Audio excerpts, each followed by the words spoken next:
Hello, everyone. All right, let's get started. Welcome to today's National NAGPRA Program webinar. My name is Kate Compton-Gore, and I'm the training coordinator at the National NAGPRA Program. Before we get started, I'd like to remind everyone that this meeting is being recorded. A recording of this webinar will be made available on our website after the meeting, along with copies of the PowerPoint presentation that I'm providing today. Your name and attendance at this webinar will also be recorded. If you wish to not have your name or attendance recorded, you may disconnect at this time. After the presentation, we will turn on the question and answer option for where you may submit questions for live answers. Please, and given the size of these webinars, we ask that you not raise your hand or ask questions throughout the presentation. We prefer all questions come through the Q&A in written form, and the chat feature will be disabled. Melanie O'Brien, the National NAGPRA Program Manager, and other members of our team are available to assist me with the Q&A at the end. After the webinar, the PowerPoint slides and recording will be posted to our events page. I want to announce that our July webinar will be the Steps to Disposition with Melanie O'Brien. And for a list of all of our webinars for the rest of the year, please visit our events page on the National NAGPRA website. And if there is a webinar topic that you're interested in, please feel free to put that in the Q&A at the end of the webinar or send us an email at nagpra_info@nps.gov. Today's webinar will discuss the steps to repatriation of cultural items, including unassociated funerary objects, sacred objects, and objects of cultural patrimony. Please note that I will be following the legal language in this presentation, but we support and respect the importance of sensitive and culturally appropriate language that may be identified during consultation.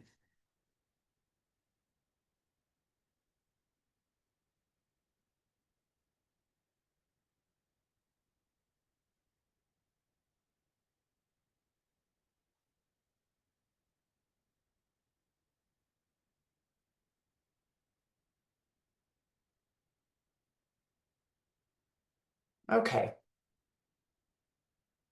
Excuse me, everyone.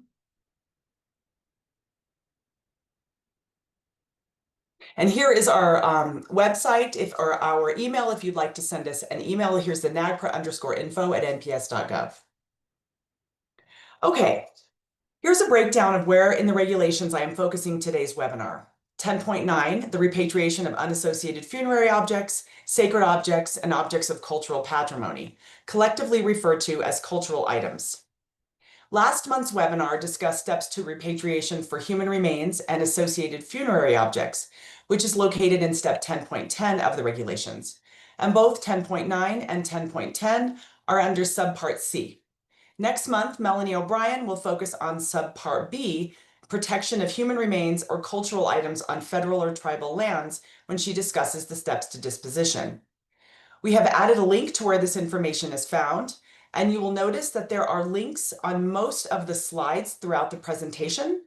Audrey Andrews, one of our NAGPRA fellows, will also be posting live links for our templates and other information in the Q&A when we open that up. This is a screenshot of the steps to repatriation, which is located on our web page under policy. As I mentioned last month, this is my favorite resource. I print it out and I refer to it all the time. It's a great quick start guide that you can use before digging into the details of the regulations. There are steps for repatriation of human remains and associated funerary objects, and these steps for repatriation of other cultural items. We also have an accessible version of this on our website, so you can choose which document version is best for you.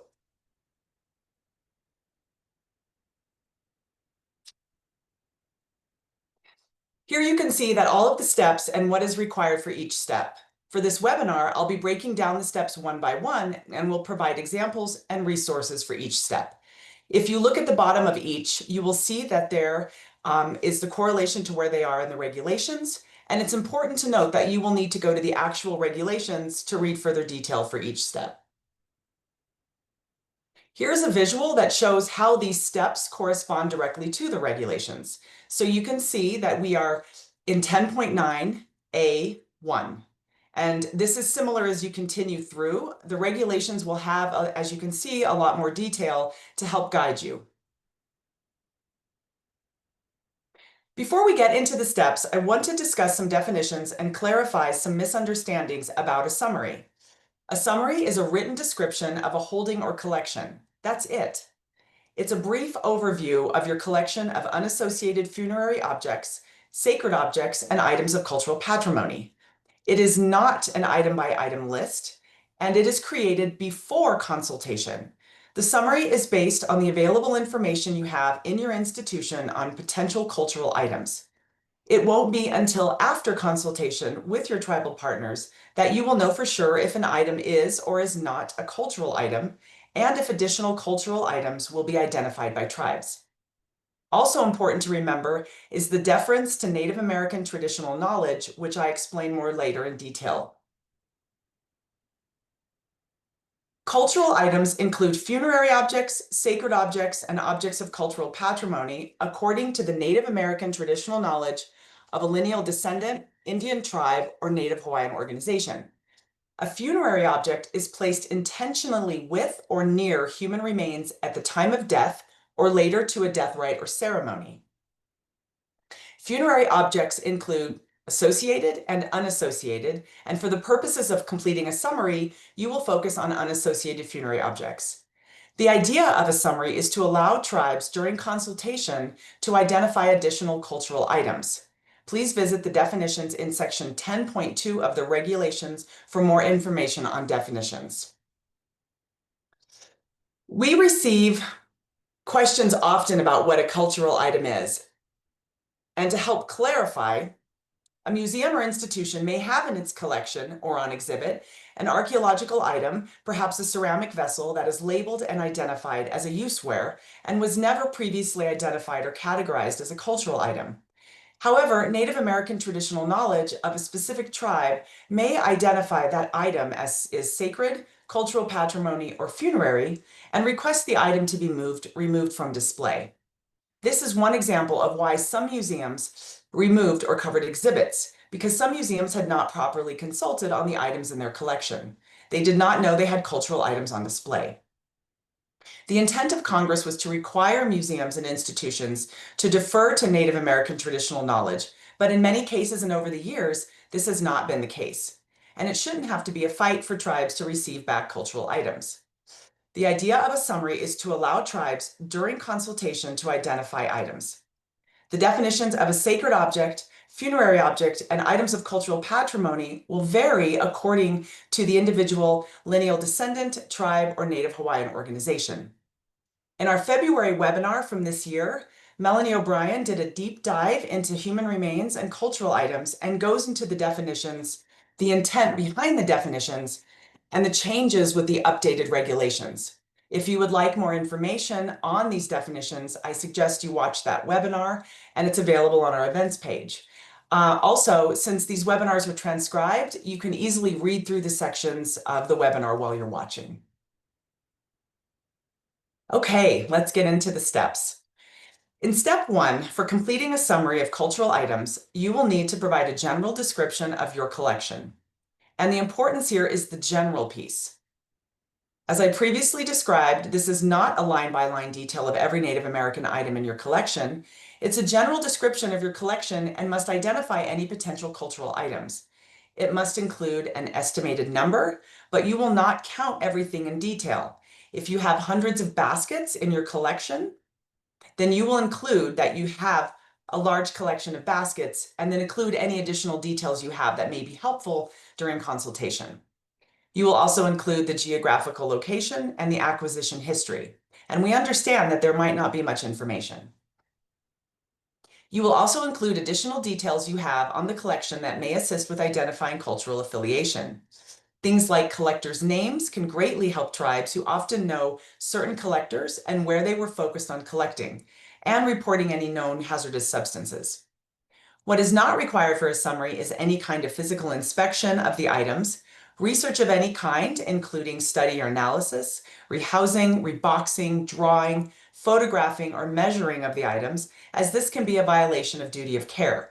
Remember, the summary is compiled before consultation.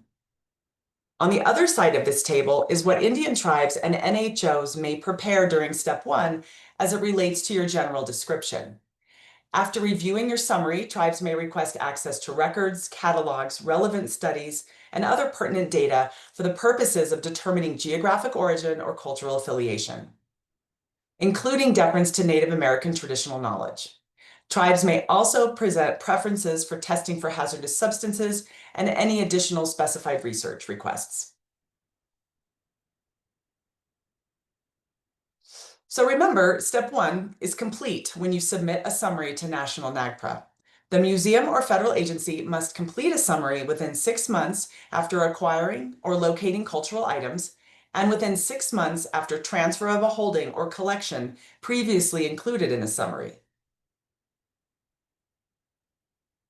This is a screenshot from our summary template on our website. And I realize there's a lot of information on these slides, but I will want to discuss these in detail.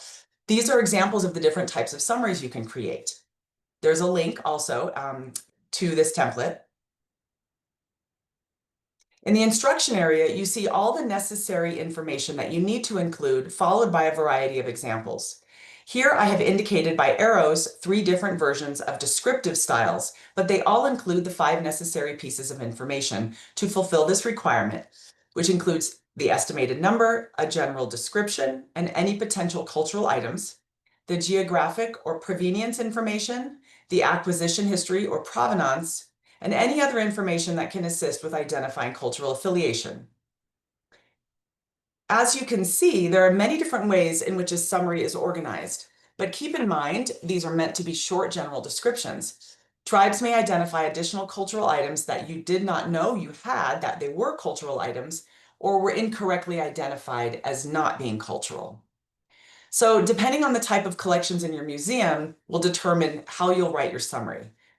In the first example, on the first page, the museum has listed potential tribes affiliated with their collection because that was the information they had available. In the 2 examples on the next page, the collection has less specific information related to specific tribes, but does include geographical information and brief details on how and when the collection was acquired. Your summary will be specific to your collection and may include examples such as archaeological, ethnographic, natural history, or a combination. Also, in looking at the 2 examples on the second page, they represent different styles for addressing different types of collections and how they are defined.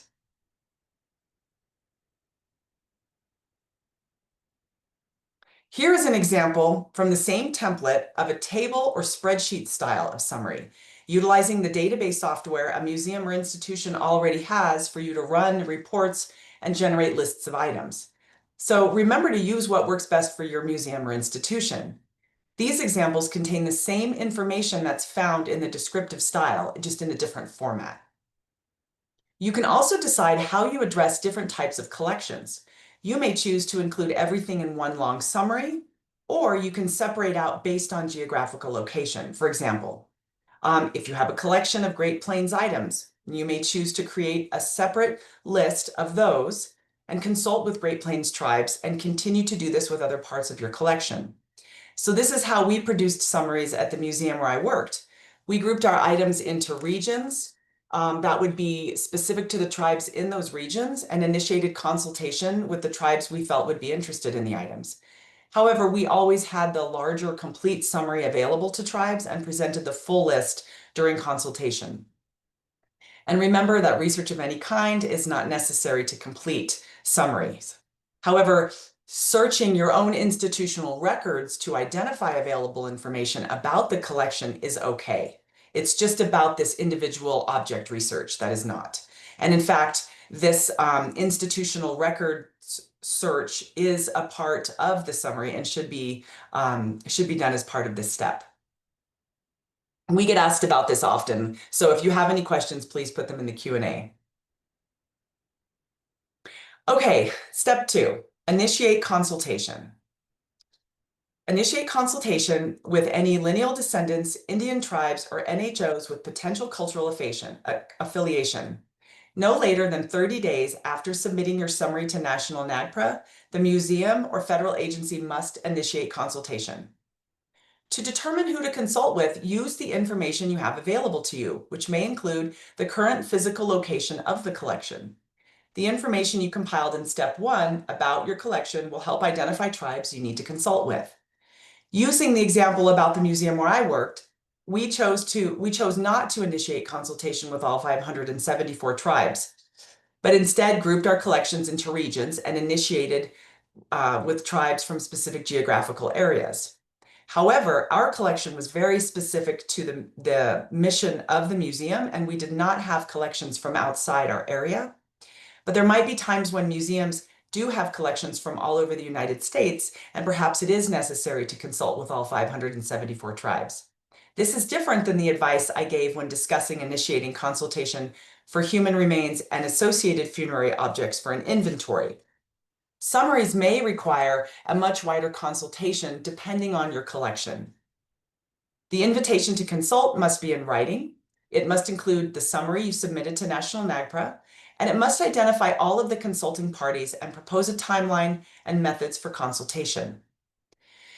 Indian tribes may identify other museums or federal agencies who have similar collections, identify the preference for how the itemized list will be organized, the preference for consulting in a group, individually, or a mix, how these will take place, and the preferred timeline and method for consultation. This is where museums must include specific information that tribes may request changes to. Please note there is a template for initiating consultation on our website, but remember this is just a template or guide, and you can create a letter that fits your individual institution as long as it has the required information included. We often get asked about what happens if there is no response after initiating consultation. A museum or federal agency must initiate consultation on a summary, but if there is no response to the invitation to consult, the museum or federal agency must continue to care for the cultural items until a request is made. You may continue to reach out to potentially affiliated tribes, but there is no requirement or deadline for tribes to respond. Here is a screenshot of our template to initiate consultation, which includes the instructions and the necessary information required in this step. And again, this is just a template, and you can use a format that might work better for your institution. But you can see the areas highlighted in yellow. They are also in brackets. And so you can take this. I've seen many different versions or variations of this example, but as long as, again, I'll state it over and over, as long as you have the required information, you can choose your own style. Step 3, consult. The museum or federal agency must respond to any consulting party request the preference for consulting, the methods, and the participants involved, address any lineal descendants, cultural affiliation, types of objects, and duty of care. You must make a record of consultation and respond to requests for additional information. Tribes may request sensitive information be omitted from the written record and may define access and consent as part of duty of care. Tribes can state if they concur or disagree with determination and if there is a non-response. So I want to point out that during consultation, you do not have to have a written transcript, only a record of consultation is required.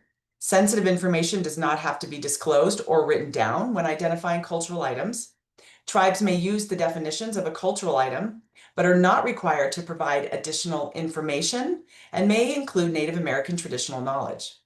There is also no requirement in NAGPRA for financial support, and we do not provide assistance related to the topic of compensation. We encourage you to visit the NAGPRA community of practice to engage with other NAGPRA practitioners and tribes on this topic.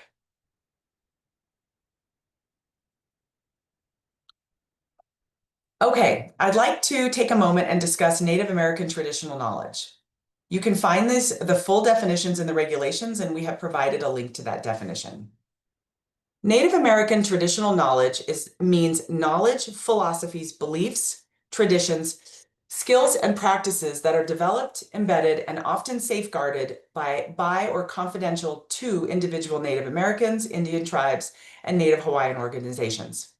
Native American traditional knowledge is not a new concept to the indigenous communities, and it is not something that may easily be understood to individuals not part of a particular community. However, through meaningful and adequate consultation, you can often resolve this. We discuss the importance of meaningful consultation and the importance these conversations and relationships bring to achieve a deeper understanding. The intent in defining this is to ensure this knowledge has the same weight as scientific and historical information. Congress intended this knowledge be considered when determining cultural affiliation or identifying cultural items, and in examples where there is no information available, Native American traditional knowledge alone can identify a cultural item. This knowledge is specific to the lineal descendant, Indian tribe, or NHO, and does not have to be proven beyond what an individual or tribe is comfortable discussing.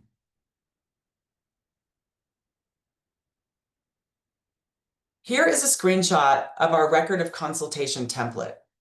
Again, a lot of information on this slide, but I'll go through it because this is a very useful resource, and it has sections for recording when you initiated consultation, who you received responses from, and the outcomes of consultation. In this example, you can see that there is a record of who responded to the initiation to consult in the first table. In the second table, a record of consultation captures what was decided during consultation and the specifics such as the timeline preference, method for consultation, representatives present, and any notes requested to be recorded or omitted. At the very bottom of the second page, you see an area for an additional request.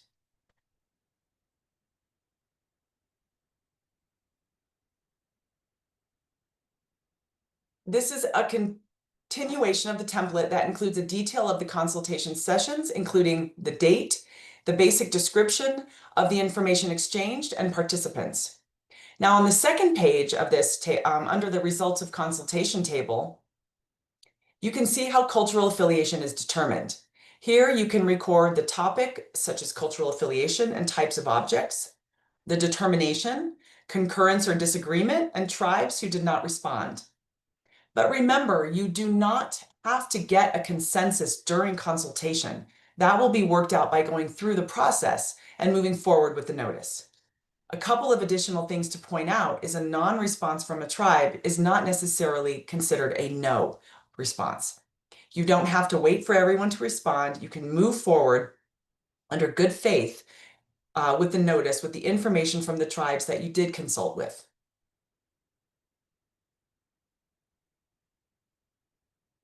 All right, step 4, receive and consider a request for repatriation. Anytime after a summary is compiled, a lineal descendant Indian tribe or NHO may submit to the museum or federal agency a written request for repatriation of unassociated funerary objects, sacred objects, and objects of cultural patrimony. A request for repatriation must be received by the museum or federal agency before the museum or federal agency sends a repatriation statement for those cultural items. For the purposes of calculating timelines, a request for repatriation received before the deadline for compiling a summary is dated the same date as the deadline for compiling the summary. So if it comes in before, then you just have the same date as when the summary was compiled. Requests from 2 or more lineal descendants, Indian tribes, or NHOs who agree to joint repatriation are considered a single request and not competing requests. A request for repatriation must satisfy the following criteria. Each cultural item meets the definition of an unassociated funerary object, sacred object, or object of cultural patrimony. The request is from a lineal descendant, Indian tribe, or NHO with cultural affiliation. And the request must include information to support the museum or federal agency does not have a right of possession to that cultural item. And we currently do not have a step for this template, but I am working on it. I'm really trying to get this out soon. Respond to a request for repatriation. So no later than 90 days after receiving a request for repatriation, a museum or federal agency must send a written response to the requester and a copy to any other consulting party. Using the information available, including records, existing studies, and the results of consultation, the museum or federal agency must determine if the request satisfies the criteria, and there are 4. So the first is the request meets the criteria. The second is the request does not meet the criteria and the museum or federal agency must provide explanation for why and provide an opportunity for the requesting party to provide additional information. The third, the museum or federal agency can determine the request meets the criteria, but the museum or federal agency is asserting a right of possession and is refusing repatriation of the cultural item or items. At this point, the museum must provide information to prove they do in fact have a right of possession. And four, the museum or federal agency has received competing requests for repatriation and must determine who is the appropriate requester utilizing the information in the regulations. Indian tribes and NHOs may continue to track the response due date. They may request a repatriation statement by a certain date, prepare a response for additional information, prepare to challenge the museum assertion of right of possession, and explore joint requests and other resolutions. As I mentioned earlier, a template for this step is forthcoming, and please note that a museum or federal agency can go ahead and create a response letter without waiting for our team to develop a template. And remember, you are under a deadline. Right of possession. So I'm going to take a moment and discuss this, although it really doesn't come up often. I want to define this and provide an example for clarification. Right of possession is possession or control obtained with voluntary consent. It only applies to cultural items and not human remains and associated funerary objects. And a museum may have possession or control of an item, but it does not also determine that they have a right of possession. So I see a lot of confusion between right of possession and possession or control. And so I'm trying to really clarify the difference in those definitions. The terms right of possession and possession or control do get mixed up, and in section 10.2 of the regulations, explain these in detail. I urge you to go and read that section if you want more information. When responding to a request for repatriation, remember that if the museum or federal agency chooses to assert a right of possession, then they're also not repatriating that item. However, this is a rare occurrence. I bring it up today to help clarify, but it is rare. And I do have an example. This example is included in the final rule if you'd like to go read it, but I'm going to read this here. I have a pipe example. For example, a museum has information that a pipe was acquired and accessioned in 1985 from an individual donor, a doctor, who originally received the pipe in 1965 as a gift. During consultation, a traditional religious leader identified the pipe as a sacred object needed by present-day pipe carriers for a traditional pipe ceremony. By speaking with elders, the traditional religious leader learned that in 1954, the U.S. government terminated the Indian tribe of the last Native American to own the pipe. Termination resulted in the tribe's land being sold, relocation of the tribe's people to multiple urban areas throughout the U.S., and the forced suspension of the traditional religious practice associated with the pipe. The Native American owner relocated to the metropolitan area of a museum in 1957 and was employed from 1963 until unemployed from 1963 until the end of his life in 1966. The terminated Indian tribe of the Indian tribe who identified the traditional religious leader have a relationship of a shared group identity through their origin stories, intermarriages, and pipe ceremonies. The historical context surrounding the acquisition of the sacred object by the museum would be evidence to support a finding that while the Native American owner had the authority to alienate the pipe, this transaction was not made voluntarily or fully freely.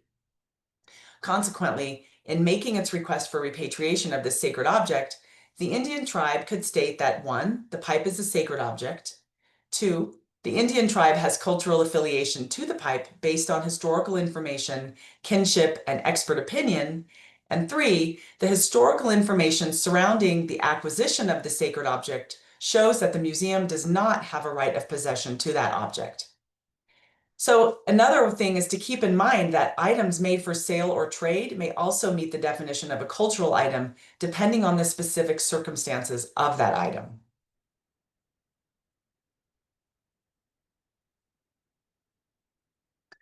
Okay, let's discuss competing requests. Again, something that usually does not happen as often, but we get so many questions about these. I really wanted to make sure that I brought it up today. A museum must evaluate any request for repatriation to ensure that the request meets the criteria. For an unassociated funerary object or sacred object, it's the following priority order. The most appropriate requester is one, first, the lineal descendant, if any, or two, the Indian tribe or NHO with the closest cultural affiliation.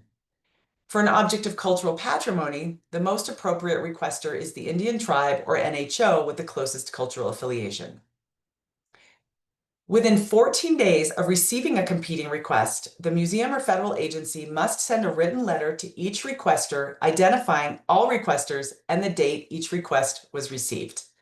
At this point, the requester may provide additional evidence that they have the stronger relationship of shared group identity or to the cultural items. Then, no later than 180 days after informing the requesters of competing requests, a museum or federal agency must send written determination to each requester and to the National NAGPRA program of their determination. Please visit the regulations under 10.9 for further information on this. I want to say that this does not have to happen often. In most examples, open and consistent consultation can avoid many competing request situations. I want to encourage you all not to anticipate a competing request until you are actually confronted with it. In most examples, museums are very anxious about competing situations, but it doesn't often occur. We advise to confirm with requesting parties that they are making competing requests. It may be that two parties submit requests without knowing the other has done so. If the request does not clearly indicate it is a competing request, we recommend a phone call to the requesters to verify if it is a single or competing request. It may save everyone time and effort. And in fact, this is the exact purpose of the 14-day deadline and written letter informing the parties of these competing requests. We have seen that this first letter alone can often resolve this issue. However, if you have additional questions or if this comes up, please feel free to reach out to the National NAGPRA program. And I'm not going to discuss a stay of repatriation in this webinar, but please feel free to reach out to our team for any assistance on that section of the regulations.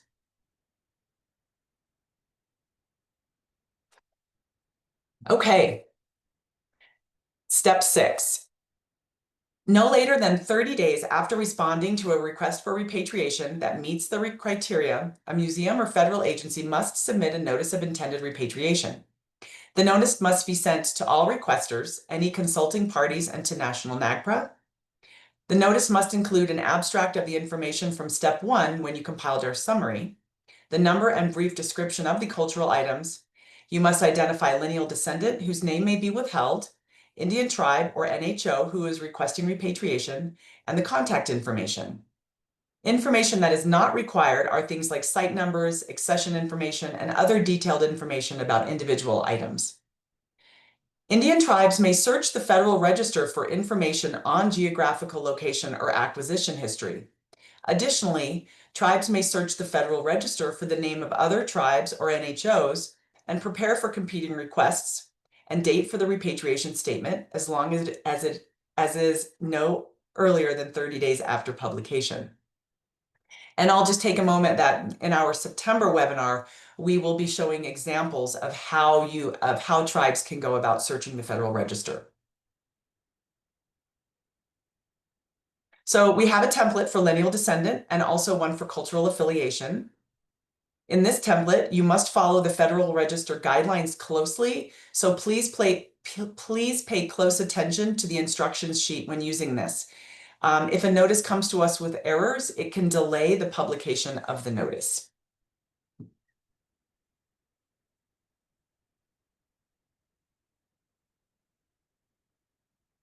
Here you can see, as part of this template, there are different examples for each type of cultural item, including unassociated funerary objects, sacred objects, and objects of cultural patrimony, and those that are both sacred and patrimony and fall into that double category.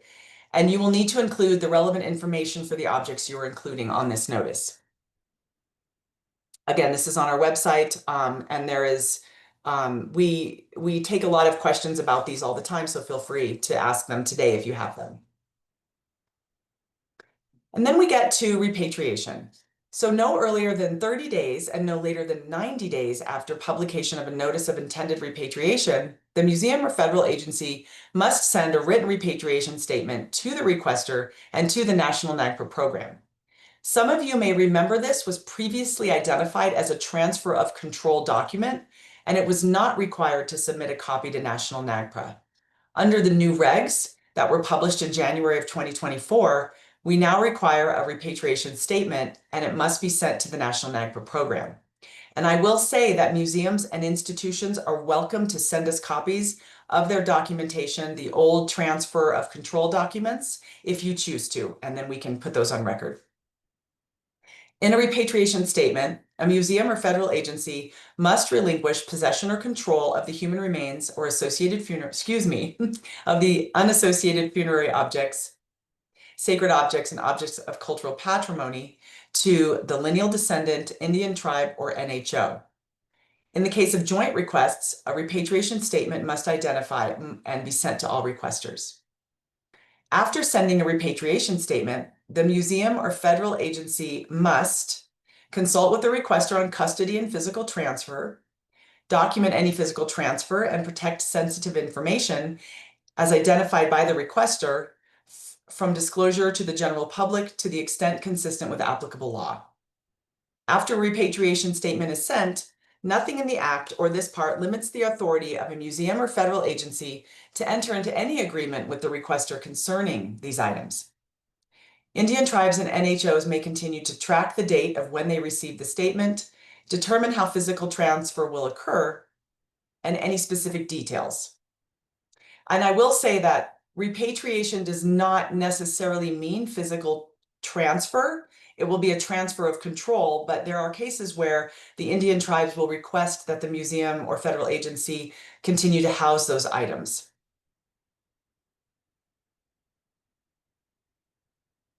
Here is an example, or here's a screenshot of our repatriation statement template.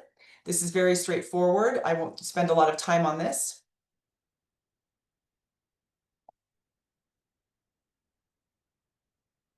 And here is the timeline, which is part of our steps to repatriation document that I showed you in the very beginning. In this, we provide two scenarios for a shorter timeline and one for a longer timeline. The circumstances will determine how long this will take. You will note that we included 1 day for consultation in both the shorter and the longer timeline, but we realize that it will likely take longer. Okay, there we have it. I am going to stop sharing and we will open the Q&A right now. Great. Thanks so much, Kate. I really appreciate that. I especially appreciate it since I am out of the office today and on vacation. And I appreciate that Kate was able to step in and run the webinar. But I am here for questions, and Kate and I, along with the National NAGPRA program team, will do our best to answer your questions. I did want to note for the audience that we recently updated the notice templates. Along what Kate was saying about the importance of adhering to the template, we had some questions and discussion with the Federal Register about the appropriate heading for the addresses or for further information in the notice templates. So we made an adjustment to that. We went back to addresses. You really don't want to know all the details, but just know that there's a new template and you should use that to ensure that it meets the Federal Register requirements. The first question's an easy one. Will a recording be available? Absolutely. We post recordings of all of these webinars on our events page. I will note that we're going to have to make a change to where we're storing the recordings of these webinars. We will be adding them from our events page. We will be then posting them to our YouTube channel. That will happen in the next couple of months. So in the future, if you're looking for a recording, you go to our YouTube channel and they'll be posted there.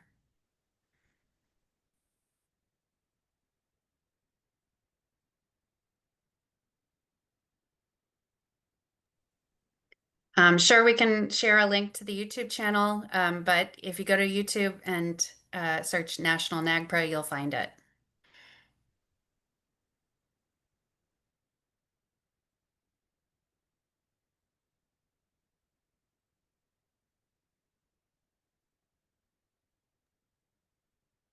Okay, the next question, do you have recommendations for work done with Native groups outside of U.S. territories? Unfortunately, we don't have recommendations or really even experience with that. But several museums, many museums, including the Smithsonian, do have a lot of experience with repatriations outside of the US. And I would strongly encourage you seek advice or assistance from others, either through the NAGPRA community of practice or through direct contacts with other museums. Really large museums have done quite a bit of work in returning objects or ancestors outside the United States.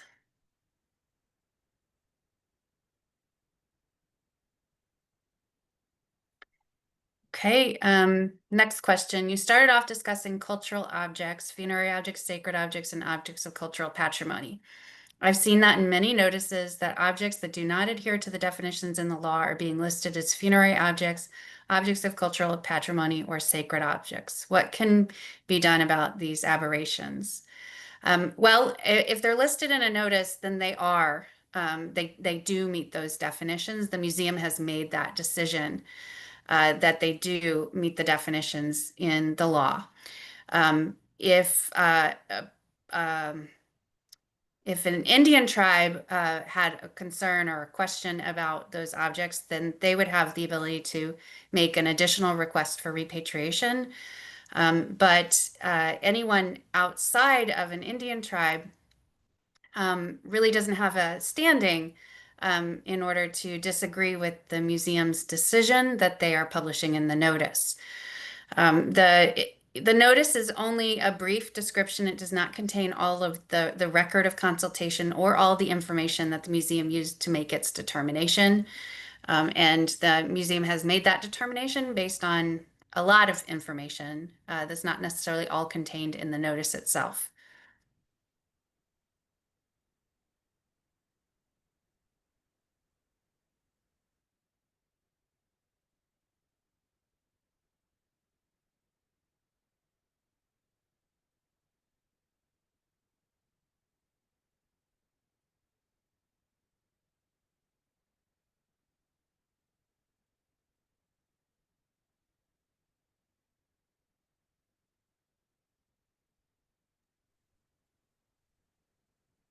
Happy to answer additional questions. I want to echo everything Kate said, but I would especially encourage you to look at the example that Kate shared about right of possession. If you have questions about that in particular, we can post a link to that example in the final rule, which I think it's a little hard to listen to a very long example like that, but it might be helpful to read that if you have questions about right of possession. Let's see. Ah, oh, so thanks, Audrey, for bringing my attention to a question we did get about right of possession. Could we talk a little bit more about right of possession? If a cultural item was given by a person with authority to do so, but is still a sacred item, does the definition of sacred item override the right of possession? The answer to your question is no. That's again, remember that there are three criteria in a request for repatriation. The criteria are one, that it meets the definition, two, that the requester is culturally affiliated or a lineal descendant in some cases, and three, the requester makes an assertion that there's no right of possession. So this is where you could have an object that meets the definition of a sacred object, but in the museum's response to a request for repatriation, the museum can choose to prove that it has right of possession. So it is in the response step that a museum would prove it has right of possession, even if an item did meet the definition of a sacred item. So meeting the definition itself it is not the only criteria here. And a museum may choose to refuse to repatriate. And again, that's what the museum's decision is it's going to refuse to repatriate because it can prove a right of possession.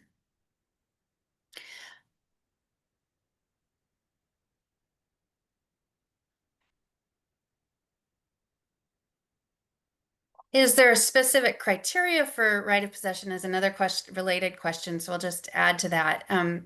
The criteria is that the object was to prove, again, proof. So some kind of documentation that demonstrates that the object was obtained with the voluntary consent of a person who had authority to do so. And that's comes straight from the definition of right of possession that you can find in the law itself, as well as in the regulations.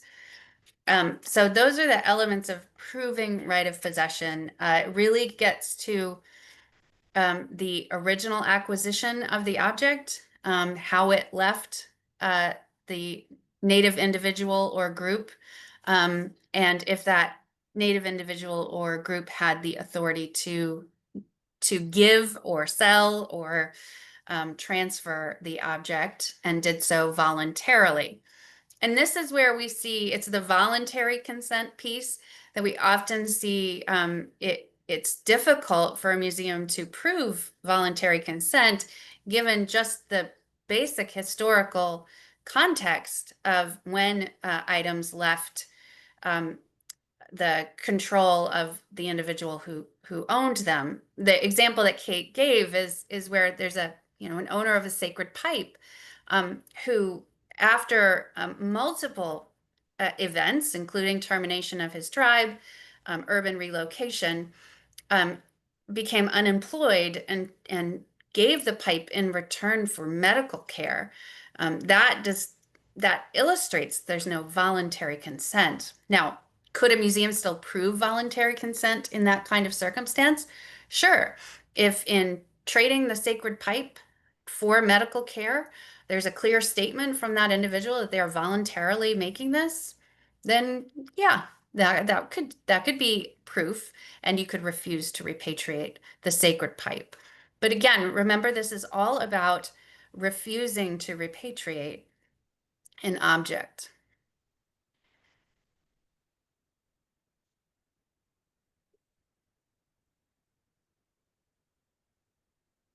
Okay, here's one, Kate. We have a potential cultural item with geographical and/or cultural affiliation data. How do we identify who should receive an invitation to consult? Sure. If you have the information on potential cultural affiliation, meaning that you might have the name of some potential tribes, then you could reach out to those tribes for sure. And then for the geographical location is where it's located. If you have information on your acquisition history that says that it was removed from the Midwest, then potentially you could reach out to Midwestern tribes or start there. If the only thing you know about the item is that it is currently physically housed in your institution, then you start with where your location is and you start to reach out to the tribes in your area. And then you can kind of move out beyond there to initiate consultation. And then it might be necessary in some cases to go ahead and send it out to all 574 tribes, depending on your collection. And this is where it's really important that, museums, the people in the museums and the institutions and federal agencies know about that collection. And so they have the information to kind of start these conversations. And then they can always expand from there. Yeah, and follow up on that, Kate, with a similar kind of question. During the timeline of assembling a summary, the 6 months, is it appropriate to reach out to consulting parties to gauge their interest before formally or officially inviting consultation about cultural items? And I would say, yeah, sure. The more you consult, the better. So if you want to reach out while you're initially compiling your summary, there's nothing to prevent that. Um, and it might help you better develop your list of tribes to invite to consult. I'll just caveat that with saying that be sure you're very clear that that's what you're doing in any initial conversation, and make sure that you're clear about what your timeline is for compiling the summary, and then making that a formal initiation of consultation. Can I add one thing? Absolutely, please do. I love this because oftentimes people will reach out to us and say, we've been in active consultation with our local tribes. And they've already requested an item. And so during that 6-month period, that is an example of where if you get a request, then once you've initiated consultation with all tribes and you've gone through that consultation, then you can date that request that it was originally made to when the summary is finished. But this is a really good example too of the importance of ongoing and meaningful consultation. And then you can usually kind of move these things along. At my museum where I worked, we initiated consultation even on an exhibit that had been created in full consultation with all the tribes. The tribes in our area had written the language about each item, had chosen each item, but because of that active consultation, we continuously had conversations about potential items that maybe shouldn't have been included and maybe we need to have a bigger conversation about. So that's a little bit of a tangent, but it just makes me think about the statement when I made about that meaningful and ongoing consultation. Great, thanks. I'm going to ask you the isotopic question, Kate. Is isotopic testing a common practice?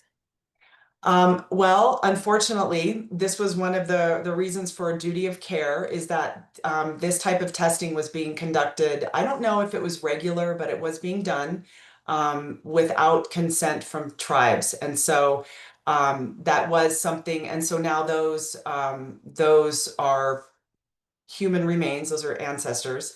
And so that type of testing now is not allowed until consent is given and consultation has in the US particularly. But that to answer it, is it common? It just depends it depends if it was common. Thanks, Kate. Um, okay, it was mentioned that consensus is not necessary during consultation, but could you provide guidance when there is difficulty determining who is the most appropriate for repatriation when multiple groups have competing claims? Yeah, so definitely in the consultation piece, consensus is the goal, and that is what you should be working towards, but it is not a requirement in consultation to have consensus. Um, when there are competing requests for repatriation, again, in that narrower case that Kate talked about, where there are competing requests for repatriation, then it is up to the museum to look at all the information that it has and determine who is the most appropriate requester. So using the information available to the museum, the museum makes that decision about who is the most appropriate requester. And there are specific options for that decision in the regulations. One is that you can identify which of the competing requests is the most appropriate requester. So who is the closest culturally affiliated tribe? You can identify that based on the information you have. That's your decision. Alternatively, it may be that the information you have does not give you the ability to identify one party as the most appropriate requester. And in those cases, that's your decision that you cannot identify a most appropriate requester. And that's where the process would then become a stay of repatriation at that point. Okay. If I understand correctly, tribes change their identifications of cultural objects at any time. And if they do so, how can museum curators document previous decisions that determined an object was not a cultural object? So documentation about cultural objects and whether they meet the definitions under NAGPRA would be in the record of consultation. And it may be that additional information, either about the object itself or about Native American traditional knowledge, could become available later that would change that initial consultation determination. So, for example, say there is an object that the tribes during consultation identify as not a cultural item under NAGPRA, more likely a utilitarian object based on the museum records and its own knowledge. And then in going back to a community, talking with a traditional religious leader, actually the tribe is able to identify that this item actually is a sacred object or an object of cultural patrimony that the tribe had lost knowledge of, had lost information about. That would be then information that could be brought back to consultation and allow the tribe to then make that request for repatriation of an object that they previously decided not to request for repatriation. So the answer really to your question here about changing over time is about the request for repatriation process, more so I'd say than the consultation process, because it is in that request for repatriation that the tribe will assert it meets the definition, they are culturally affiliated, and the museum does not have a right of possession to it. So again, it would be the record of consultation that would sort of record the earlier decision, but it would be through that request for repatriation that the formal process would occur. Can photos, data, and text be considered sacred items? It's a good question, and it really depends on who created not maybe the photograph, but the image, I'll say, or the text. Because again, NAGPRA looks at the object itself. It's about the ownership or possession or control of the object itself, as opposed to a representation of the object. So a photograph, an image, data, text that was recorded about the object may not necessarily meet that definition of being the item itself. A good example of this is a basket, say, that is used in traditional ceremonies, and the basket itself is at the museum. And at some point in time, someone created a painting of the ceremony in which the basket is being used. It's very likely the basket will meet the definition of a sacred object, but the image, the painting, not done by a native artist, but done by a European artist, say, would not necessarily meet the definition. Does that mean that the tribe can't request it? No, they could make the request. Could the museum determine it did not meet the definition? Yes, they could.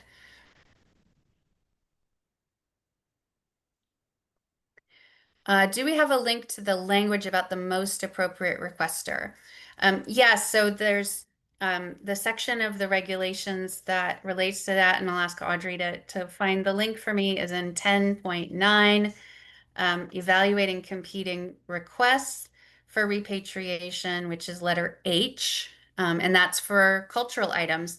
There's a similar paragraph on evaluating competing requests for human remains and associated funerary objects, and that would be in 10.10, letter I.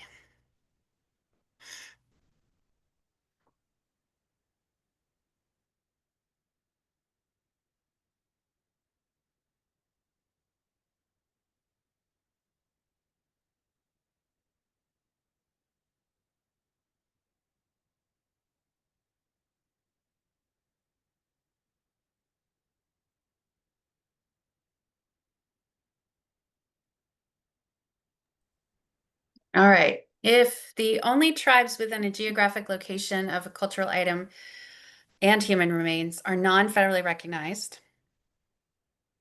the tribe from the region of the collection no longer exists and was absorbed into other tribes, is it best practice to consult with the nearest federally recognized tribe and the non-federally recognized tribes to determine the best outcome for the collection? especially if the nearest federally recognized tribes all believe the collection falls outside their traditional homeland. Um, so when it comes to NAGPRA, the requirement is you must consult with federally recognized tribes with potential cultural affiliation. And that would include nearby, but also if federally recognized tribes are the parties that absorbed uh, people from this earlier group. So the requirement again under NAGPRA is you must consult with federally recognized tribes. You may choose to also consult with non-federally recognized groups. You are not required to.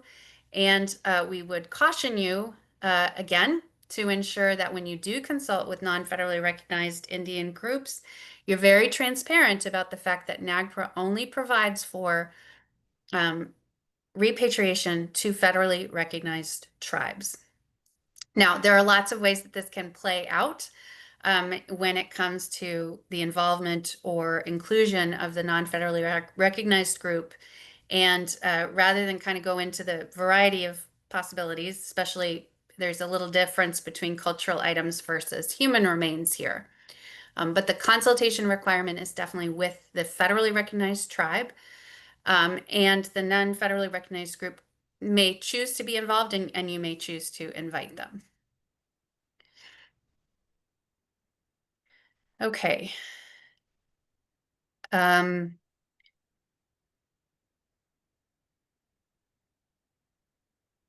Would a valid claim from a lineal descendant for unassociated funerary object or sacred object be given preference to a valid claim from a culturally affiliated Indian tribe?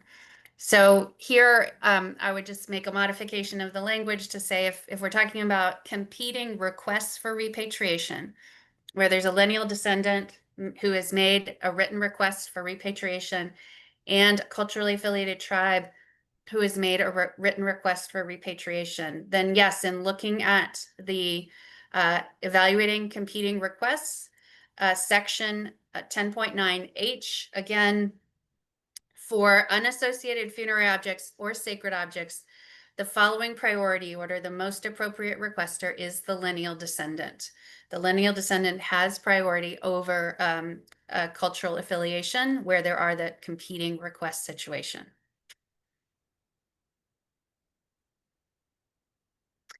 Regarding summaries that were submitted to National NAGPRA and mailed to tribes in the 1990s, do we need to resubmit that information to you? And is there a timeline for sending invitations to consult on previously reported summaries? If the summary was submitted to National NAGPRA in the 1990s, there is no need to resend it. If your summary was also shared with potentially culturally affiliated tribes in the 1990s, there is no requirement to resend it to or reinitiate consultation. However, if there are any gaps in your records about what happened in the 1990s, you may want to consider resending the summary either to our office or to tribes. But if you met those requirements in the 1990s, then you do not have any additional requirements for summaries.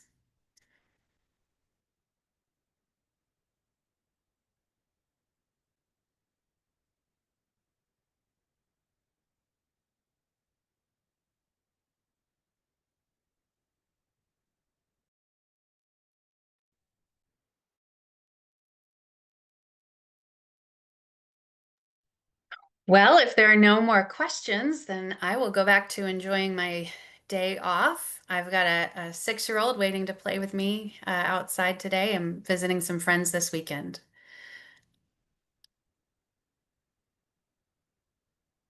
I'm not seeing any other questions. I really appreciate, again, everybody attending today's session and appreciate Kate's taking over for the presentations the last 2 months. Really appreciate that. And as Kate mentioned, I'll be back to present in July. And then in August and September, we will also have some more new material to share with you. And will there be more Zoom meetings? Yes. So again, We have these meetings on the third Friday of every month from January through October. I will note that we have canceled the October webinar this year.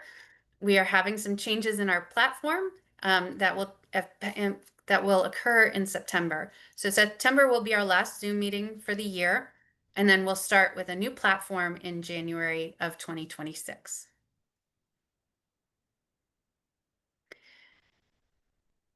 And you should only have to register once for these webinars, and you will get invitations every time.